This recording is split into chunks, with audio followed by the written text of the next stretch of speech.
You ever stop and think about money? I mean, really think about what it is? Turns out, the entire system we live in, the very nature of the dollar in your pocket, was flipped on its head by one decision on one single day back in 1971. So let's get into it, because that one choice, well, it changed absolutely everything. And this quote really gets to the heart of what we're talking about today. See, before 1971, you could think of money like a good old-fashioned wooden ruler.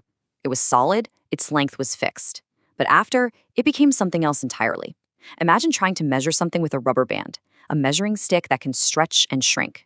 That's what we mean by elastic money. Okay, but what does that even mean, right? Elastic money. How in the world did that happen? And maybe the most important question of all, what does it mean for us, for you and me today? Don't worry, that's exactly what we're going to break down.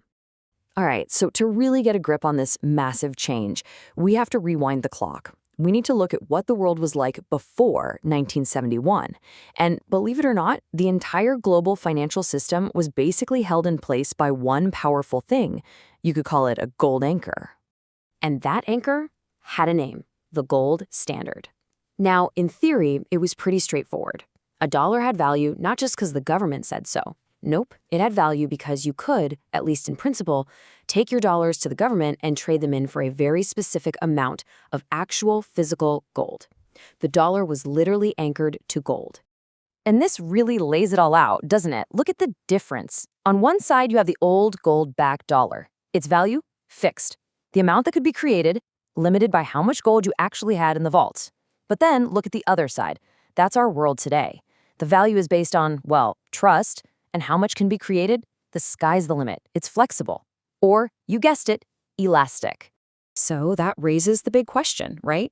If this gold anchor was keeping everything so steady, why on earth would anyone decide to just cut the rope? Well, that brings us to the moment everything changed, the turning point.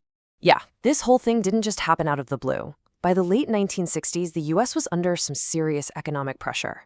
You had the cost of the Vietnam War, big spending on social programs, and other countries were starting to notice. They were holding enormous amounts of U.S. dollars, and they got a little nervous. So they started showing up and saying, hey, we'd like to trade these dollars for that gold you promised us, which was totally their right. But this started a huge drain on America's gold reserves. It was like a bank run, but for a whole country. So to stop the bleeding, President Nixon got on TV and made a pretty stunning announcement. He was temporarily closing the gold window. And boom, just like that, the anchor was gone, the rope was cut. In that one moment, the direct link between the US dollar and physical gold vanished. The whole world's financial system was suddenly adrift in totally uncharted waters. And you know the funniest part? That temporary measure he announced back in 1971? Yeah, we're still living with it today. So, what happens when you cut the anchor? Well, with nothing to hold it down, the world's money started to just float. And this gave rise to a completely new kind of system. This was the dawn of the age of elastic money. And here's the first big piece of this new puzzle. It's called fiat currency. Fiat is a Latin word that basically means let it be so, or by decree. And that's exactly what our money is now. A dollar bill has value for one reason and one reason only, because the government says it does, and, just as importantly, because all of us agree to believe them. There is nothing, absolutely nothing, physical backing it up. Okay, so that leads to the next logical question, right? If money isn't dug out of the ground in the form of gold anymore, where does it come from? Well, this might blow your mind a little, but the answer is debt.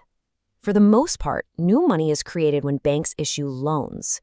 When you get a mortgage for a house, that money is, for all intents and purposes, created right then and there. And that is how our money supply becomes elastic. It stretches when more loans are made, and it shrinks when debts are paid off. All right, that's a lot of history, a lot of mechanics. I get it. But you might be thinking, why does any of this matter? This all happened decades ago.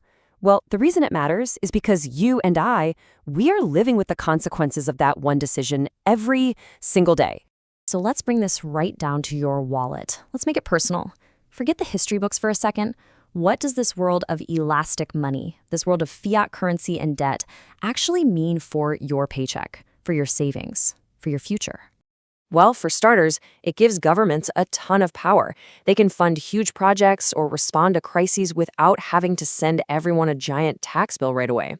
But, and this is a big but, that power is a double-edged sword. Because this ability to create money through debt is what allows for those massive, mind-boggling national debt numbers you hear about. And for you personally, the biggest thing is inflation. It's a constant risk. Think about it. When you can just stretch the money supply whenever you want, you're also stretching the value of every single dollar. It gets thinner and thinner, which means the money in your bank account slowly buys less and less over time. And that's where we'll leave it. This entire system, the one we've all grown up in since 1971, is built on these ideas of flexibility, elasticity, and trust. But it does leave us with one huge and maybe a little unsettling final question. If our money really is like a rubber band, what happens if it snaps?